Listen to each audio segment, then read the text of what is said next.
국민 여러분 안녕하십니까. 공작관TV 그레이트게임 최수용입니다. 국민 여러분들께서 늘 저희 방송을 애청해 주셔서 감사를 드리고 또 특히나 해외에 계시는 동포 여러분들께도 깊이 감사를 드립니다. 국민 여러분, 오늘 제가 전해 올릴 얘기는요, 제주 4.3 공산 폭동과 관련된 이야기입니다. 자, 그러면 북한 괴뢰가 최초로 남한의 선거에 개입한 사건이 있었는데 그 사건이 뭔지 아시죠? 바로 제주 4.3 공산 폭동인 것입니다. 저희 인도태평양 전략연구원에서는요, 지금 저희 공작관TV 그레이트게임도 운영하지만 역사 전쟁을 펼쳐나갈 지금 그 만반의 준비를 하고 있습니다. 그래서 이번 시간에는 제주 4.3 공산 민중 폭동일을 맞아서 역사상 최초의 부정선거에 대해서 말씀을 드리도록 하겠습니다. 제주 4.3 공산 폭동을 기념하기 위해서 이석기의 RO, 레볼루션 오거니제이션이죠. 그 다음에 경기 동부연합, 민노총, 또 민주당, 이런 국내 남노당 추종 세력들이 제주도에 총집결한다는 소식이 제주도에서부터 들려오고 있습니다. 4월 3일을 전후해서 제주도행 비행기표와 제주도에서 육지로 나오는 비행기표가 모두 매진되었다고 합니다. 이재명과 문재인도 참석한다는 이야기가 제주도에 파다하게 나돌고 있다고 합니다. 이에 대항하기 위해서 대한역사문화원에서 2편의 제주 4.3 진실을 담은 영화를 유튜브 채널에 올려놓았습니다. 인도태평양 전략연구원 홈페이지에서 역사전쟁 코너를 보시면 제주 4.3의 진실을 담은 영화 2편, 한 편이 탐나의 봄, 또 다른 한편은 제주도 최초 목사 이도종, 이 2편의 영화를 올려놓았으니 네이버에서 혹은 구글에서 인도태평양 전략연구원을 검색하고 들어가셔서 보시기만 하면 됩니다. 주변에도 많이 알려주시기 바랍니다. 또 얼마 전 TV조선에서 방영한 이승만 대통령의 하와이 30년도 인도태평양 전략연구원 홈페이지에서 보실 수 있습니다. 현재는 저희가 저작권을 사온 것이 아니고 연구원 홈페이지에 링크만 걸어 두었습니다. 추후에 회비가 어느 정도 모이면 소정의 저작권료를 지불하고 영상들을 사와서 글로벌 디펜스 뉴스와 공작관TV 그레이트게임에서도 방영토록 하겠습니다. 위의 영상은 다운받으시면 안됩니다. 저희에게는 아직 저작권이 없기 때문입니다. 그냥 보시기만 하십시오. 그리고 저희가 충분히 재정적인 여력이 되면 대한역사문화원에서 보유하고 있는 이승만 대통령의 기독교 입국론 자료들을 영상으로 만들어서 유튜브에 올려놓도록 하겠습니다. 앞으로 이 나라 대한민국을 바로 세우기 위해서는 역사전쟁 밖에는 답이 없습니다. 국민 계몽을 통해서 전체 국민들이 깨어나도록 만드는 수밖에 없다는 말씀이 되겠습니다. 인도태평양 전략연구원이 가장 앞에서 앞장서도록 하겠습니다. 자, 제주 4.3의 진실에 대해서 말씀을 드리겠습니다. 그 전에 남노당의 역사에 대해서 잠시 반복학습을 하고 들어가도록 하겠습니다. 1919년 3월 1일 만세운동이 있은 뒤 국내외에서 7개의 임시정부가 생기는데 이 모든 임시정부가 1919년 4월 11일에 생긴 한성정부로 통합이 됩니다. 그런데 일제치하에서 활동할 수가 없으니 중국 상해로 옮겨서 1919년 9월 11일 대한민국 임시정부를 새롭게 중국에서 설립을 하게 됩니다. 초대 대통령이 이승만이고 국무총리가 이동휘였습니다. 이동휘는 공산주의자로 이미 1918년에 러시아 블라디보스톡에서 한인 사회당을 만들고 레닌의 볼셰비키 정부에 충성을 하겠다고 선언했던 바로 그런 인물이 이동휘가 되겠습니다. 1919년 이동휘가 2차례에 걸쳐서 러시아 모스크바로 사람을 보내 레닌에게 자금을 받아오다가 중간에 탈취를 당하는 사건이 발생을 합니다. 이것이 제1차 국제공산당 자금 탈취 사건과 제2차 국제공산당 자금 탈취 사건이 되겠습니다. 이 과정에서 독립운동가끼리 레닌이 준 돈을 서로 차지하기 위해서 서로 죽고 죽이는 만행을 저지르게 됩니다. 이때 금액이 금화 40만 루블과 200만 루블이었는데 현재의 가치로 환산하면 약 3천억 원 가량 된다고 합니다. 자료마다 금액이 일부 차이는 있겠지만 지금 봐도 엄청난 금액이 레닌에서 독립운동가들에게 흘러들어갔고, 그들은 독립운동보다 그 돈을 차지하기 위해서 서로 죽고 죽이며 비난하는 추태를 벌였던 것이 바로 역사적인 사실입니다. 이동희는 이 사태의 책임을 물어 퇴출되고 여운형 중심의 이르쿠츠크파 고려공산당이 상해의 임시정부를 접수하게 됩니다. 물론 이때 이승만 대통령은 미국에서 독립운동을 하고 계실 때입니다. 여운형, 박헌영, 김다냐 등 50여 명은 1922년 모스크바로 가서 또 공산주의 확산에 기여하겠다고 충성맹세를 합니다. 이때 레닌이 여운형에게 대한민국 임시정부를 해체하라고 지령을 내리게 됩니다. 결국 이들은 이승만 대통령을 탄핵시키고 대통령 중심제에서 내각 책임제로 개헌을 하게 되는데, 이 개헌을 통해서 소비에트 체제로 전환이 됩니다. 그리고 이승만 대통령 대신에 김구가 소비에트 체제의 대한민국 임시정부에서 주석이 되고 맙니다. 중국 공산당의 지령을 받은 국민의힘과 더불어민주당, 이 박근혜 대통령을 탄핵시켰던 것처럼 레닌의 지령을 받은 여운형과 김구가 이승만 대통령을 탄핵시키고 자기들이 권력을 찬탈했던 것입니다. 대한민국 임시정부에서도 공산주의자들이 자신들의 기득권을 챙기기 위해서 레닌한테서 돈을 받고 의회 구테타를 일으키고 권력을 찬탈했었던 것입니다. 내각 책임제가 되면 주인 없는 나라가 되기 때문에 외부 세력들이 의원들에게 뇌물을 먹여서 그 나라를 먹어버리기 쉬운 구조가 되고 맙니다. 현재에도 내각 책임제를 주장하는 정치인들이 많이 있는데 그들은 대한민국을 사유하고 외부 세력에게 팔아넘기기 위해서 내각 책임제 개헌을 주장하고 있는 것입니다. 김일성, 모태동 등 공산권에서는 최고 지도자를 주석이라고 하는데 좌파들이 김구를 김구 주석이라고 부르는 이유가 여기에서 비롯이 되고 있습니다. 이승만 대통령 탄핵 이전인 1921년 6월 27일에는 레닌을 받은 이르쿠츠파 고려공산당 당원들이 대한독립군단 3,500명을 러시아에 지원을 받게 해준다면서 러시아의 스보보드니시까지 유인해서 몰살시키는 자유시 참변이 벌어집니다. 역사적으로 볼 때 대한민국 임시정부의 인사들은 일본과 싸우긴 했지만 우리 민족을 위해서 일본과 싸운 것이 아니라 레닌의 지령을 받아서 러시아를 위해서 일본과 싸운 것입니다. 그런데 이들이 해방 이후에 북한 지역으로 들어가서 조선노동당을 창설하고 남한으로 와서 남조선 노동당, 남노당을 창설한 것입니다. 소련의 스탈린은 1945년 9월 북의 김일성, 본명은 김성주이죠. 이 김일성에게 북한에 새로운 정부를 세울 것을 명령하여 국회 설립, 화폐 개혁, 군대 창설 등 국가 건설 작업에 들어가게 되었습니다.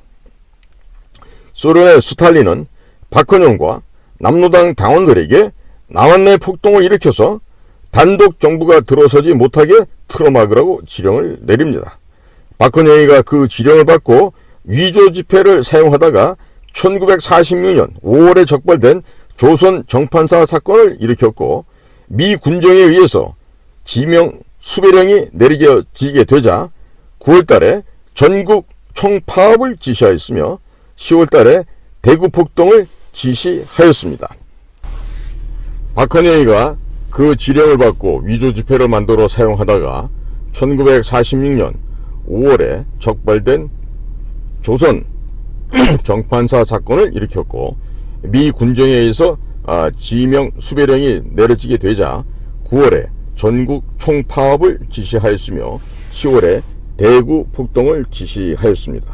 그리고 남북한을 어떻게 통치할 것인가를 놓고 미소 공동회담이 두 차례에 걸쳐서 열렸으나 모두 결렬되었고, 유엔에 의해서 남북한 동시선거가 개최되기로 결정이 되자 소련의 외무성과 국방성은 북에 주둔하고 있던 소련 군정에게 남한 내 정부 수립을 방해하라고 지령을 내리게 됩니다.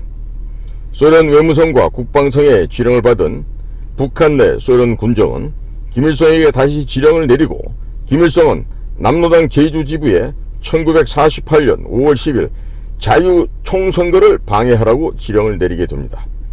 1948년 4월 3일 새벽 2시에 제주 샛별 오름에 봉화가 오르면서 제주도 전역에서 방화, 약탈, 강간, 학살 등이 벌어졌고, 폭도들은 경찰과 군인들을 죽이고 경찰복과 군복을 빼앗아 입고 다니면서 무고한 양민들을 대량으로 학살하였던 것입니다.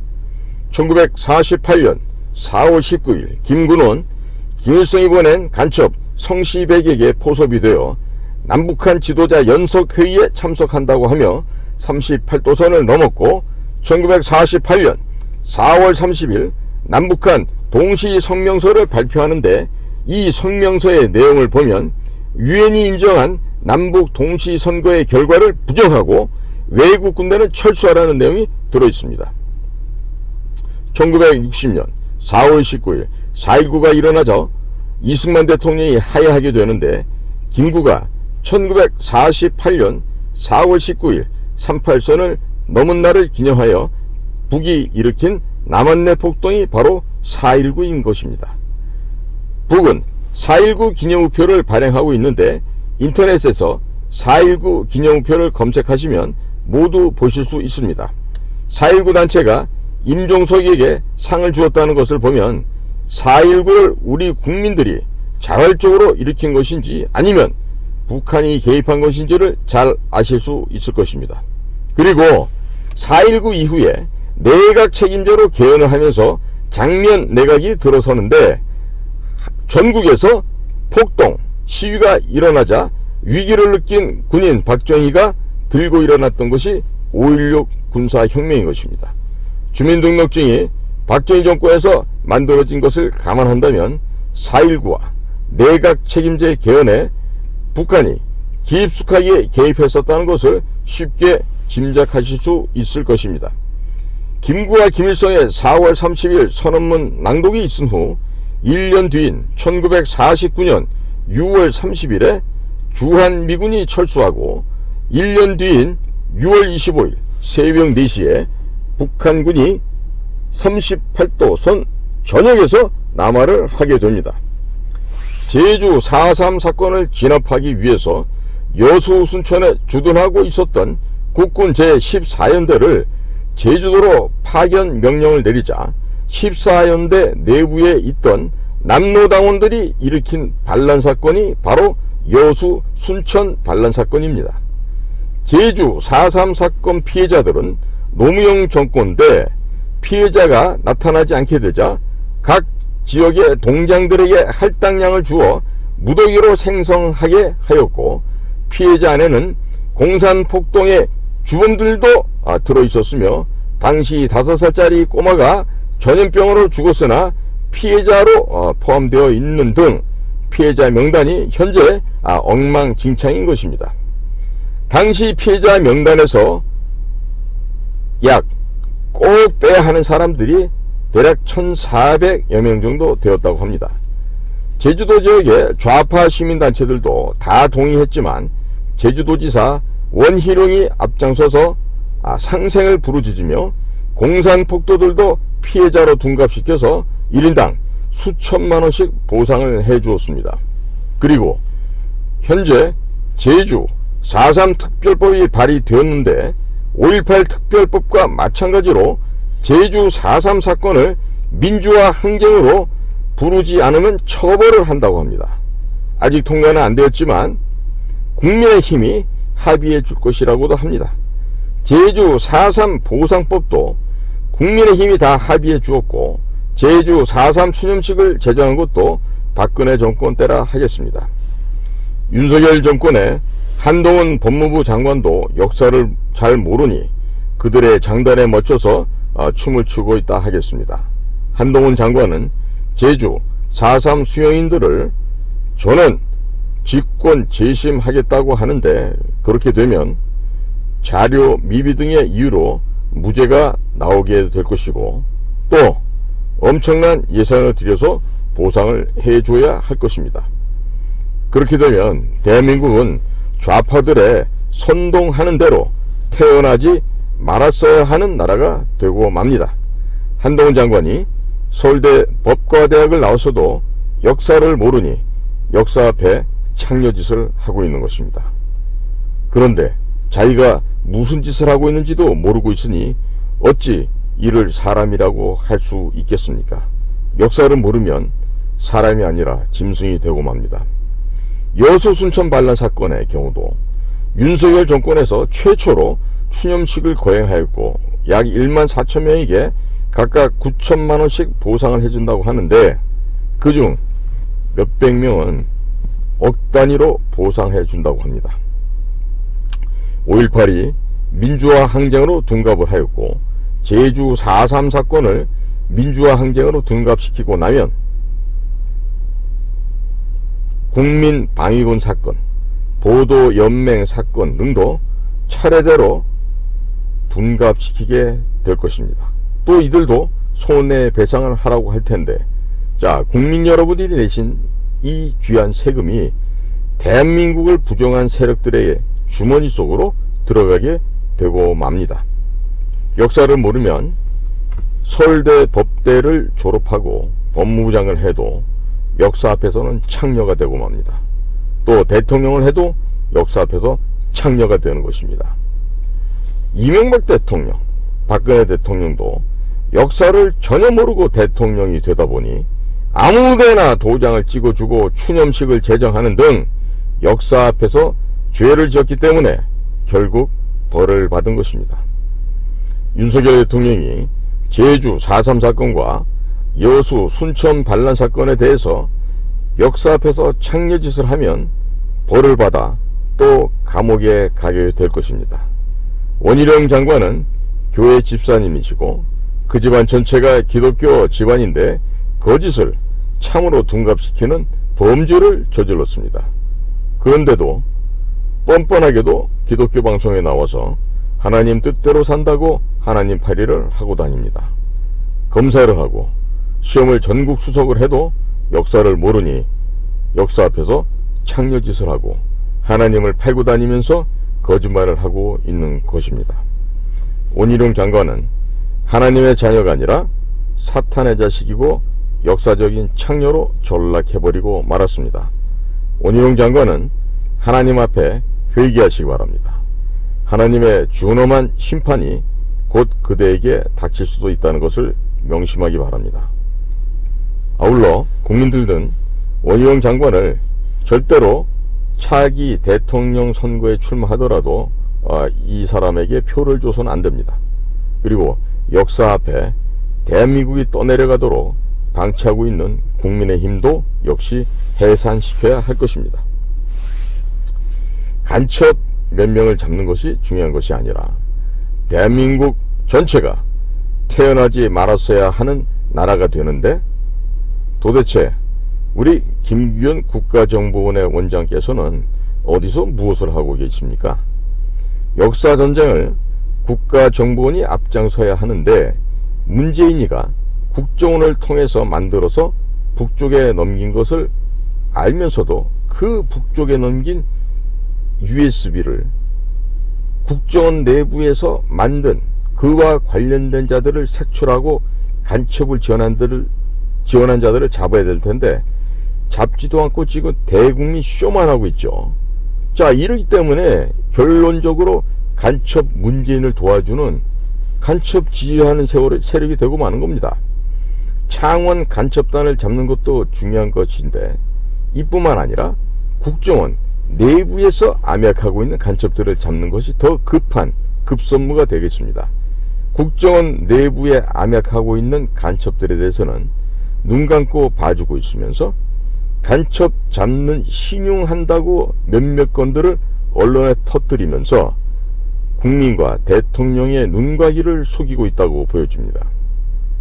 자, 국정원장을 해도 역사를 모르니 역사 앞에서 창녀가 되는 것이고, 대통령 참모들이 서울대를 나오고 또 고시를 붙고 또 검사를 해도 역사를 모르니 윤석열 대통령을 잘못 보자 해서 대통령을 역사 앞에서 창녀로 만들고 있는 것입니다. 이래서 되겠습니까? 대통령의 참모들, 대통령의 보좌진들, 대통령의 장관들이 이렇게 대통령까지 창녀로 만들어서 되겠냐 말입니다. 국민 여러분, 대한민국 건국 대통령 이승만 대통령 동상은 없는데 6.25 때 중공군 298만 명을 보내서 이 나라의 통일을 방해하였고 수도 서울을 짓밟고 우리 대한민국의 아녀자들 겁탈했던 중국 인민해방군의 괴수, 그 중국 공산당의 수괴 시진핑의 기념관을 설치한 서울대학교는 더 이상 대한민국의 교육기관이 아니겠죠. 따라서 서울대학교는요, 폐교시켜야 할 것입니다. 심각하게들 대통령께서는 고려해 보시기 바랍니다. 그리고 제주도에서 목회하고 계시는 목사님들께 제가 여쭈어봅니다. 제주 4.3 사건에 대해서 이야기하면 눈치가 보인다고요? 또 전도에 방해가 돼서 제주 4.3 사건의 진실에 대해서는 말할 수가 없다고요? 만일 그렇다면 제주도 계시는 목사님, 당신들은 역사 앞에서 이미 창녀가 된 것입니다. 하나님의 종이 아니라 사탄의 종인 것입니다. 제주도의 교회가 약 600여 개나 되는데 어떻게 단 한 군데의 교회에서도 진실을 외치는 교회가 없다는 말입니까? 그러고도 당신들이 하나님의 자녀라고 얘기할 수 있겠습니까?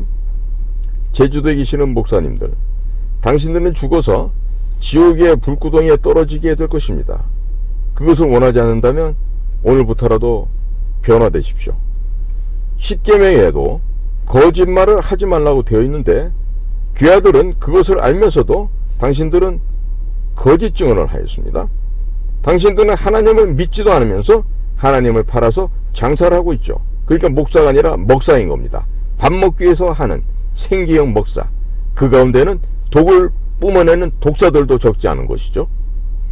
하나님의 준엄한 심판이 조만간 있을 것이니 더 늦기 전에 회개하시고 교회에서 제주 4.3의 진실을 담은 탐나의 봄을 성도님들 앞에서 상영하시기 바랍니다. 국민 여러분, 이 나라 대한민국은 국민주권 국가입니다. 다들 알고 계시죠? 여러분들께서 주인 행세를 하지 않으시면 여러분들의 종들이 주인의 눈과 귀를 속이고 주인의 재물을 약탈해가는 것입니다. 나라가 망가지는 것은 종북 주사파의 탓도 아니요, 정치가들의 탓도 아니라 여러분들이 역사를 자녀들에게 안 가르쳤기 때문에 서울대 가서 출세만 해라, 공부 잘해라, 이런 식으로 가르쳤기 때문에 자녀 세대가 괴물로 변질된 것입니다. 우리 모두 다시 역사 공부를 시작해야 하겠습니다. 제주 4.3 사건의 진실을 알리기 위해서 영화를 만들어주신 제주 4.3 사건 재정립시민연대 전민정 대표님, 대한역사문화원 김재동 목사님, 이승만 하와이 30년을 제작하신 이승만 건국 기념사업회 김효선 사무총장님께 다시 한번 깊이 감사의 말씀을 전해 올립니다. 오늘도 저희 공작관TV 그레이트 게임을 경청해 주셔서 감사합니다. 오늘 이와 관련된 동영상들은 인도태평양 전략연구원 홈페이지 www.k-g cia.kr 그 홈페이지에 가시면 역사전쟁 코너를 찾아볼 수 있는데 그 역사전쟁 코너에 올려두었습니다. 많이들 경청해 주시고 또 주변에도 많이 알려주십시오. 늦은 밤 저희 방송을 경청해 주셔서 대단히 감사합니다. 고맙습니다.